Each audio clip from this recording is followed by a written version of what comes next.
The last post-game show of 2024. The last game of 2024 was a good one in Rhode Island anyway. We still have some Connecticut games coming up this week. But the last post-game show, you can't get rid of us that easily. We'll be back in 2025. But first, let's break down week 3 in Rhode Island. We have Burke and Brandon standing by. I'm Joey. We're going to start with that last game that I talked about, which was our closest from week 3. It is the Cold Hearts improving to 2-1, the lone 2-1 team, because some teams had byes. It's all funky. We're all, the schedule's messed up. I screwed it up. It's all good. But the Cold Hearts are 2-1. They improved to 2-1 with a win over the Air Mambas. And we're going to jump right in, Burke. I'll do the stat listing after, but Burke, you can go first. It was, and I don't even remember which team was up. I was distracted. Like, there was a 10-point lead at one point. The game got close. The Air Mambas had a lead in the fourth quarter with like 4 or 5 minutes to go and kind of came all the way back. But then it was the Cold Hearts able to eventually get the win. So yeah, Burke, how did they do it and kind of hold off the Air Mambas? Yeah, I mean, this was an awesome game. It started out and it looked like, the Cold Hearts were just going to hold this lead and run it through the end of the game. But Air Mambas they went on a run in the third quarter. Were able to cut it close. I think it was tied game with maybe like 2 minutes left. Cold Hearts, came out and they won it. Cold Hearts are a good team, man. They keep surprising me. I think I thought they were going to maybe meet their match this week, but they gutted this one out. Thomas DeAndrea, he was good. 20 points, 17 rebounds, which is huge. He definitely led the way for them. But they play a team basketball. You can tell that they're a really close group, and that definitely helped them in this one. The chemistry helped them get the win in this one. We talked about it with Thomas DeAndrea, right? We were kind of looking at him in past weeks, and like he should be having these types of performances, right? Like maybe not 20 and 17, but like making an impact, right? And he did in this game. Justin Bianchi, the second leading scorer, and he listens. He was like, you guys were talking shit last week, so shout out Justin Bianchi because he's listening, but they all listen, right? And so whether they admit it or not, they listen, and it's funny that a lot of them use it as motivation, but he finished with 18 and 5. Steven Soulier, so it's funny, the top 3 scorers are 3 guys kind of coming back that I expect to lead this team, right? That it's their second season, they've lived it. Just having that experience helps being in these games, and they made plays down the stretch. They made free throws down the stretch, which is no easy task when the rim is like right there when you're standing at the free throw line compared to what you're used to. But we definitely got to shout out the Air Mambas as well. Say Rosado, his first game, 25 points, 7 threes. He started hitting kind of in that second half, so impressive from him. Mario Valerio, 11 rebounds, 21 points. Luis Ramirez with 10 and 9. So the Air Mambas had their chances and had, like you said, it was a tied game. I think they had the ball a couple times in a one-possession game where if they can execute and get a bucket, that's kind of, obviously that would change the game, right? When you're in the fourth quarter of a close game, scoring helps. And they were just unable to on it felt like back-to-back possessions when they really needed a good bucket. They settled. And I'll go on the record with that because they took a 3, and it wasn't necessarily rushed, but I think they could have got a better shot. And I think they kind of were so eager to kind of finish off this comeback that they kind of didn't get the best shot maybe that they could have. Talk about the kind of that end of that game more specifically and those plays the Cold Hearts were able to make and kind of the Air Mambas that they didn't make. Yeah, I just think the Air Mambas, they just ran out of steam. They gutted that one out to make it a close game. They even took the lead. But I think the Cold Hearts, they just came down, got some tough layups and tough dunks at the end. I just think the Air Mambas were just too worn out. I mean, they only had 5 guys that played. I know Anthony Ramsey, it looked like he was dealing with a bit of an injury on a play. So he seemed a little banged up. So I think those guys were probably just exhausted. And when you're playing a full 40-minute game, those last few minutes when it's the most tense part of the game, it's going to be hard to gut it out, and that's what it was, and they just couldn't hit their shots. The Air Mambas fall to 1-2, and we'll see if they can bounce back in Week 4 against the Halfway Crooks, and that's a good transition. The Halfway Crooks also fall in Week 3, and we'll get to them in a 2-time finals rematch from a couple seasons ago with Lob City. Lob City, the lone 3-0 team, having played 3 games. There's 2 other undefeated teams. They've already kind of had their byes. Lob City gets to 3-0. They didn't have a ton of subs either, but they take care of the halfway crooks 70-59. Really a second quarter, and then they were able just to kind of keep the halfway crooks at 8, 9, 10, 12, and it was kind of around that margin for the rest of the game. Burke, go whichever direction you'd like, but another grinded out, impressive win for Lob City, being able to do a lot of different things, right? They were hitting some more shots today. They were able to kind of play defense and get stops and get in transition. So yeah, what did Lob City do in week 3? Yeah, Lob City, they just have a good fluidity. Everyone knows their role in the team. You got to start with Noah West because he's just been phenomenal. Week 1, he was dunking over everyone, and I was like, okay, this guy's super athletic. He can dunk on anyone in the league he wants, but like, how is that going to translate against a better team that can stop the just the drive? And 30 points. I think he had 5 threes. He's a clear MVP candidate, looking like an offensive player of the year. Of course, Cody Crawford as well. He's kind of been more of a glue guy for this team, doing a bit of everything, which I think is exactly what this team needs. I was saying to Noah, I was like, you can't go dunk on people and then also make threes. Like, pick one, dude. Like, it's not fair, right? And that's what was happening. He was 5 of 10 from 3, and that's going to be the hard part, right? And so this is his second game. He missed week 2. We'll kind of revisit this in week 6 because when he is, 4 of 6 from 3 and has 35 points, it's going to feel stronger, a stronger performance, because it's really going to be more of that. Do we lay off? If we don't lay off, he's going to go by us, and then it's really, help defense has to come, and he's going to jump over that person. It's a difficult matchup for any team.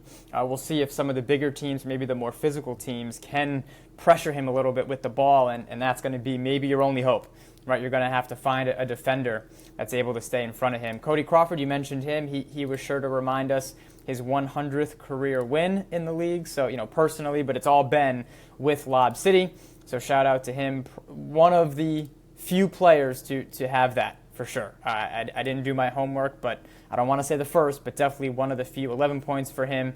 And Almar Sabat, we said it last week, right? And I'm not sure even if Burke was on last week on this one, but Almar 21-4, 8 for 12 from the floor. Defense was there, rim protection was there, and then attacking the basket, right? And he was kind of my player to watch, with Lob City kind of always being that big piece. I think Brandon's back. We'll get him back in a second. I love it. Just to kind of go through the halfway crooks, Zeki Burgess actually led the way with 17. Nick Lemoyne, 3 of 13 from 3, and so that was kind of the struggle for the halfway crooks, right? 8 of 25 as a team, not bad at all, but 3 of 13 from Nick Lemoyne, who the halfway crooks kind of need to create some offense when he's not making shots like he normally does. It leads to those runouts and those fast break opportunities. So that was a huge part of the game as well. But 14 for him, and I had 9, and so did Terrence. Look at us. Brandon, you want to talk about Lob City and kind of what you've seen from them in week 3? Yeah, I'd love to. So I don't know about you guys, but I'm thinking Noah West is the clear best player in this league. He's averaging 29 points per game, and he is reminding me a little bit of LeBron James on the court. And his teammate, Almar Sabat, he's looking like Kyrie Irving too, just in those passes. So, those comparisons, I really like to see those. And, shooting 50% from 3, Noah West, just goes to show why Lob City keeps winning these games. And, that dynamic duo of the two is going to be a big factor on how far they could be going this season. And we have to mention Victor Cashew Jr., right? And so he had a huge game in week 2 and kind of was just facilitating a little more and was like, here you go, and kind of playing that role, which, hey, that's what makes him so dangerous. So Lob City 3-0. Just a little preview. They get the Gym Rats, who are one of our 2-0-3 teams, but the Gym Rats were in 2 games. We're going to get to their week 3 game in a second, but they lost by a combined 4 points through the first 2 weeks. We talked about them. So they easily, I don't like doing this, but they are a few points away from being 2-1 potentially, right? They do find themselves at 0-3, so we'll kind of see if they can bounce back. The halfway crooks in week 4, we talked about it, take on the Air Mambas in a game that will probably have some playoff implications and some tiebreakers in there, because those teams will probably, every team is near each other when there's only 9 teams in the league, right? But tiebreakers come into effect with some games like that we'd expect. We talked about the Gym Rats. They fall to 0-3. after losing by 22 to the RI Warriors. And it didn't feel like 22 to me, but the RI Warriors could not miss. We'll get into it in a second. 75-53. My first time looking at the stats. Yeah, that seems about right. They made 16 threes, the RI Warriors did. 16 for 38, so 42%. It felt worse just from being there, and I think a lot of maybe those misses came maybe towards the end of the game when they already kind of built that lead and both teams were kind of going back and forth, because early in this game, and we'll get to these guys on it in a second, tied after one quarter, a huge second quarter for the Warriors, in large part thanks to Mark DaCosta, 5 threes, Brandon Kakela, 4 threes himself, both of them shooting over 35%. Kevin Veter hit 2 of 3, didn't take a ton, but made them when he took them, and so kind of that was the big, 16 threes as a team. The Gym Rats body language got to a point where it was like, do these guys live here? Like, what do we have to do? We'll go back to Burke on this one. You can talk about the Gym Rats. I mean, the RI Warriors get their first win and are 1-2 and are kind of one of those teams, that are trying to put this together. So besides making a lot of shots and basically it feeling like they didn't miss, what'd they do, Burke? Yeah, I mean, I'll talk about the Warriors first. The threes was the biggest thing.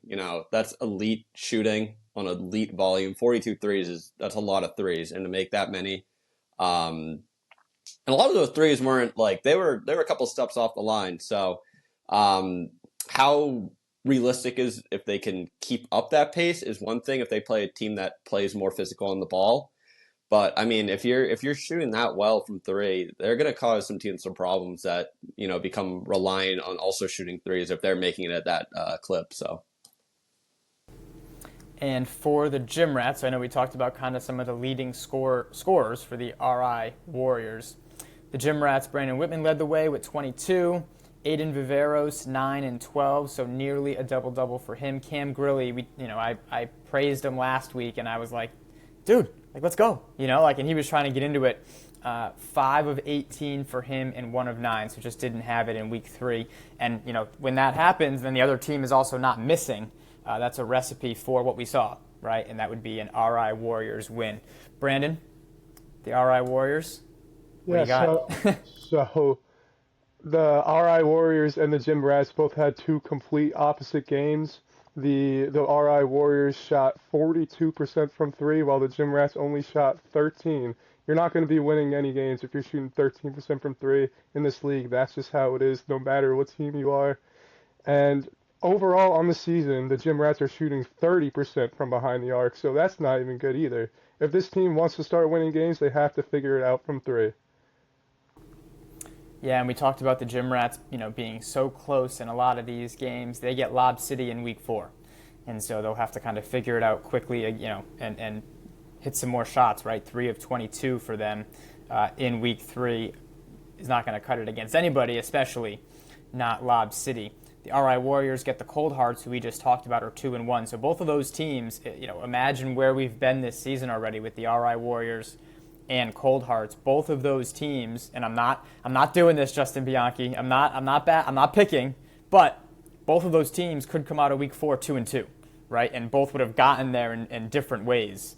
But that's kind of the cool part about how this works, right? That's how close a lot of these teams are. Let's get to our last matchup. The defending champs. Good, Burke? Jumping back in. I was just gonna add something about the Gym Rats. Yeah.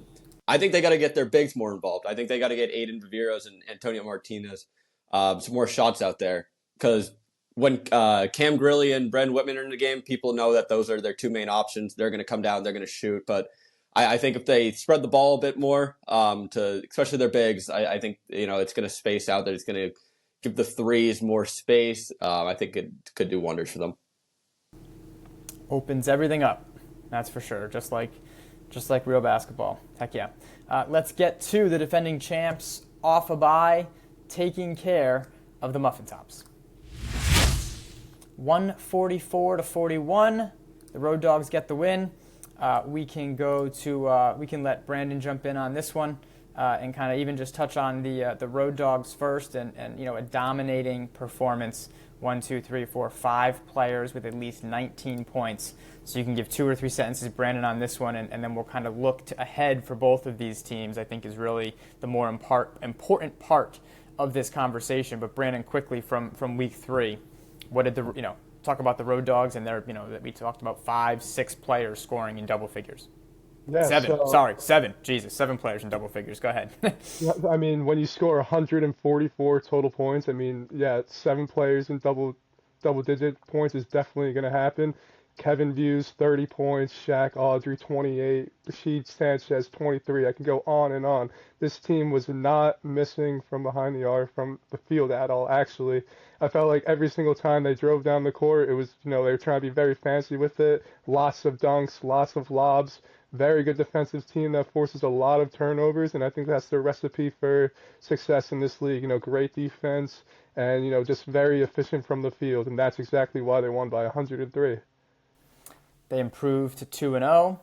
I'm going to spin it to Burke this way. The Muffin Tops do have a bye week in week 4, and then they get the Gym Rats. Remember, we talked about the Gym Rats getting Lob City, right? Potentially being 0-4 at that point. So the Muffin Tops and will return in week 5 and get a Gym Rats team where they can make up some ground in the standings. Burke, even for the Road Dogs, when they return, they get the Washed Up Boys. So 2 of our 2-0 teams facing off in week 4 after our couple weeks off. You can kind of take what you saw in this one and spin ahead to that if you'd like a little bit. It's going to be a huge game. 2 teams from last season. They actually played in the semifinals last season, and it was the Road Dogs escaping. The Washed Up Boys had the ball down 2 and weren't able to make it, right? They got a shot off but weren't able to convert. So Burke, looking ahead to that one a little bit, what do you like in that one, Washed Up Boys and the Road Dogs? Yeah, I'm taking Road Dogs versus anyone. I think they beat anyone. They score the ball at an elite level. Their defense is elite. They had 22 steals against the Muffin Tops. Each player had at least 2 steals. So that type of stuff translates. That stuff will translate. I think the Washed Up Boys are going to give them a tough fight, but until something changes, I don't know who beats Road Dogs. Didn't ask for a pick. He made a pick. I love it. It only sets him up for the thing that we have seen a lot where, and the Washed Up Boys will do this, so I will shout them out here as well. If they have, Leroy and Hendel, and they can get all their guys there, they were right there, like I talked about, with a different Road Dogs team, but they were right there. And we got to make Burke visible during that game, so the teams can kind of, be like, "This is for you, Burke. This is for you," and they'll be making sure he's watching, which he will be. But that'll be a great game. And I guess we can just fast forward a little bit to week 7 when we get the Lob City Road Dogs matchup. And they too will not forget this moment. And I'll bring it up just to kind of add some fuel to the fire. But they will not forget this moment either.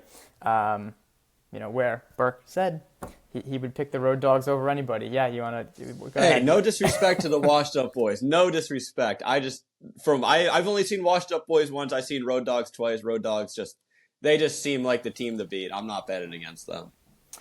We'll look ahead to week 4 a little bit, but you know what they say. If you have to say no disrespect, I mean, it sounds like there was a little bit of disrespect in there. So he acknowledges it's okay. It's all right. Let's preview week 4 a little more, and let's see if any of those matchups stick out to you guys. After 2 weeks off, we kick it off with the Air Mambas and Halfway Crooks. We talked about the Washed Up Boys and Road Dogs, Lob City and Gym Rats, and then the RI Warriors and Cold Hearts. So, Brandon, you can't pick the one we just did. That's not fair. So of the other 3 matchups in week 4, which one do you like the best? Yeah, the Halfway Crooks matchup sounded pretty interesting to me. I'm sorry, Joey, not because you're on the team, but, it sounds like lights out shooting in that game. Both teams can really shoot the ball, so I just think it's going to be, raining from 3 in that game, and I'm excited to see it. That is, yeah. Air Mambas Halfway Crooks should be a good one. I will behave, but I'm not going to pick against my team, right? And the experience and all that good stuff. We'll see. I'm excited. But Saquon Rosado, a bit, we talked about him a little bit, but kind of bringing him back up. He made 7 threes, I think, so it's not like it took him that long to adjust. But we'll see how he continues to adjust with a lot of the other Air Mambas players, playing together more on the court. All right, that's a good spot for us. All right, Burke, anything else? Last words? I think Rhode Island Warriors versus what's it called? Sorry, I'm spacing on Cold Heart. That's gonna be a good game. I think that's gonna be a shooting versus dunk kind of like affair. You're gonna see just two different play styles play each other. So I think that's gonna be an interesting one. Yeah, and the Cold Hearts can also make some shots. We've seen them attack the rim more. We talked about Thomas DeAndrea. I don't have their box score up here. Crap. But some of their returning players, right? Steven Soulier we talked about. And Daniel Hollowell had a big drive and dunk. And he's had flashes where he needs to be that player more for them to kind of help, add to what they already have with some of their other players. So I like it. And not to leave off the Gym Rats in Lob City. But, I think that's an uphill battle for the Gym Rats. They were in some close games early in the year too, right? And we talked about that a lot. They played the Washed Up Boys to a 2-point game where I maybe didn't see that coming. I think the Washed Up Boys are we'll do tiers next week or the week after that. I like doing some tiers, right? And Road Dogs might be in a tier maybe by themselves. Maybe a little 1A is like Lob City and Washed Up. It's a little different than the standings, but kind of breaking them down, right, into different sections. And so the Gym Rats, are facing a tougher matchup with that Lob City game. But that's the type of game, I'll give the Air Mambas their credit. They played Lob City. I don't think they won last year, and I could be totally wrong. Let me try to get this. But in week 2 last season, they played Lob City, and they lost by 1, but it was an overtime game. The Air Mambas took Lob City to overtime in week 2, where it was kind of a similar thing going in, right? Maybe don't expect too much. Let's see what the Air Mambas can do. And they were right there. They were free throws away in regulation from having a 1 or 2 point lead in the final seconds and just not able to convert some free throws. We go to overtime, and Lob City makes some plays and pulls it out. But that was a surprising result, even though Lob City still came away victorious. So we'll see when we come back in 2 weeks. Guys, good job. That's a good spot to leave it. Brandon and Burke breaking down the games for week 3. Again, week 4, if I get back to the right season, week 4 resumes on January 7th. So the last show of 2024, the last action of 2024. The season continues. We go straight through the first couple weeks of March, but we're back January 7th. Stay tuned for our power rankings. We'll have some other stuff throughout the little break, some other highlights. And we already can't wait to get back. It's going to be a long 2 weeks, but enjoy the holidays, everybody. Enjoy the time with your family. Good job, guys. And everybody, thanks for watching the Postgame Show.